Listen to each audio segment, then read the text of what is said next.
इस पे जरा फखर वाले मामले पे सही कि और उसके हम फिटनेस वाले मामले पर भी मुझे वाकई जरा क्या इनसाइट issue क्या है? हाँ वो क्या क्या issue है क्योंकि एक टाइम आपको याद होगा देयर वाज अ टाइम जब क्लियरली ये बोला गया था कि फखर की क्रिकेट खत्म हो गई है, उसके घुटने की इंजरी कंसिस्टेंट है और वो T20 के अलावा खेल भी नहीं सकता और कोई टूर्नामेंट भी पूरा नहीं खेल सका। You will have to choose for him. ये खबरें आई थी इसके बारे में। यहाँ तक ये बोला गया था इसकी क्रिकेट खत्म होगी, अब खेल ही नहीं सकता। जी, जी, जी। अच्छा, फखर के पॉइंट में मैं आता हूँ, लेकिन आज एक मुझे अच्छी चीज़ जो सबसे लगी वो ये थी कि हम बात करते हैं पाकिस्तान सुपर लीग में कुछ इनोवेशन होनी चाहिए। एक नया रूल आ जाए जिसका आई थिंक हम पहले ही जिक्र कर दें क्योंकि वो टॉस से रिलेटेड है। आज ये रूल आया फैसल और सादिया कि आप टॉस पर जब एज अ कैप्टन आएंगे you will come with the 2 sheets.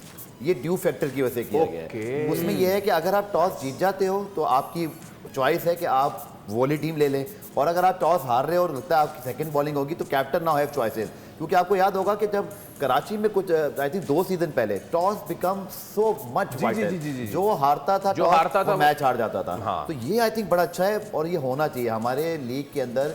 ऐसी इनोवेशन हमें लानी चाहिए जैसे बिग बैश में वो जैसे बैट से टॉस करते हैं। I think we should have our और ओन। उसमें मेरे ख्याल से बिग बैश वाले तो आगे चल के कोई वो भी ला रहे हैं, कोई लॉन्चिंग का, कोई स्ट्राइक रेट का, कोई आवाज की साउंड आई तो है आज। आवाज की साउंड जो है ना उस पर तो हमने बात कर ली। बस इतना रखें कि होम टीम की विकेट गिरे तो ये ना कि होम टीम ही शोर मचा रही है। ऐसा ना हो कि अभी खेलने के बीच में हो रहा है। तो आई थिंक ये बहुत अच्छा कप्तानों की बड़ी जिंदगी That's a सुकून good- आ गई हाँ। होगी कि अगर ड्यू फैक्टर है तो मुझे फिर स्पिनर जाहिर बात है आप स्पिन कम करोगे, सही है। कोई ऑलराउंडर पेसर डाल दोगे या आप कोई जैनमन और आप पेसर पर चले जाओगे। तो this is I think rule to good addition to this. बिल्कुल। ठीक है। जहाँ तक आपने फखर की बात की, मुझे बड़ी हैरत होती है कि 2017 की चैंपियंस ट्रॉफी से लेकर अब तक फखर क्या करके दिखाया और आपको उसकी कदर आएगी।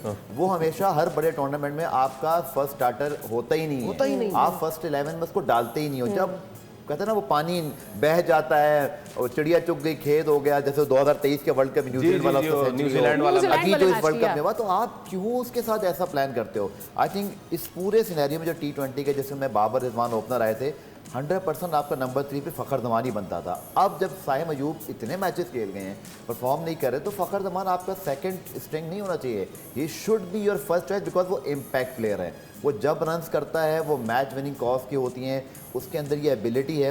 और मैं तो उनका ना खुद भी बहुत बड़े प्लेयर हैं, लेकिन मैं लाहौर कलंदर्स के लिए और PSL के लिए ना मैं तो उनको एडम गिलक्रिस्ट कहूँगा। इस लीग के अंदर जिस तरह के वो परफॉर्मर है, खुद भी बहुत बड़ा नाम है, लेकिन मैं एडम गिलक्रिस्ट को बहुत आइडलाइज करता हूँ। तो ना मैं उस लेवल पे बात कर रहा हूँ। He is the Adam Gilchrist of the PSL। इस तरह की परफॉर्मेंस करता है। पाकिस्तान टीम में कैप्टन के लिए कंसीडर क्यों नहीं होते?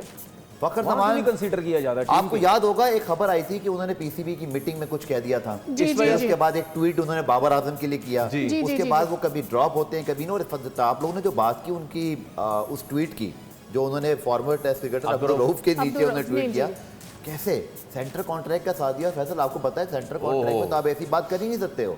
तो वो क्या ट्वीट क्यों हुआ, देखने वाले समझ गए बैकग्राउंड क्या है। आपको याद होगा अब्दुल गफार, पहले शुरू में जब फखर को लेकर आए थे और फखर को ओपन करवाया एक मैच, मुझे याद नहीं कौन सी सीरीज हम खेल रहे थे, उसके बाद उसको चौथे नंबर पे खिलाया। उसने एक प्रेशर की थी, उस प्रेशर पे उसने कहा था नॉट ओके विद नंबर 4, लेकिन उसके बाद उसने किसी प्रेशर में नहीं बोला कि वो चौथे नंबर। उसके बाद उसने हर प्रेशर में बोला मुझे किसी भी नंबर पे खिलाया। बिल्कुल बिल्कुल मैं बिल्कुल उसके लिए आई रिमेंबर एक टाइम उसने मीडिया में ये बात की थी कि I am not comfortable but जहां मुझे खिलाएंगे मैं खेल लूंगा।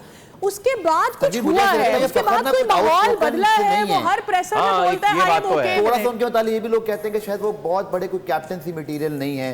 मैं इस बात से थोड़ा डिसएग्री यूं करता हूं कि हर वो बंदा जो इतनी लंबी क्रिकेट खेले उसके अंदर इतने गट्स हो कि वो तो सलमान कौन से बहुत अच्छे कैप्टनसी मटेरियल है। आप फखर जमान को छोड़ दें। क्या बाबर आजम ने ये नहीं बोला कि मैं किसी नंबर पे भी खेल सकता हूं? सही है, ये तो क्या सब बोलते हैं। क्या बाबर ने नहीं बोला मैं किसी नंबर पे भी खेल लूंगा? ओके, पाकिस्तान टीम के किसी प्लेयर से आप पूछेंगे बोलेंगे मैं हर नंबर पे खेल लूंगा। ठीक है।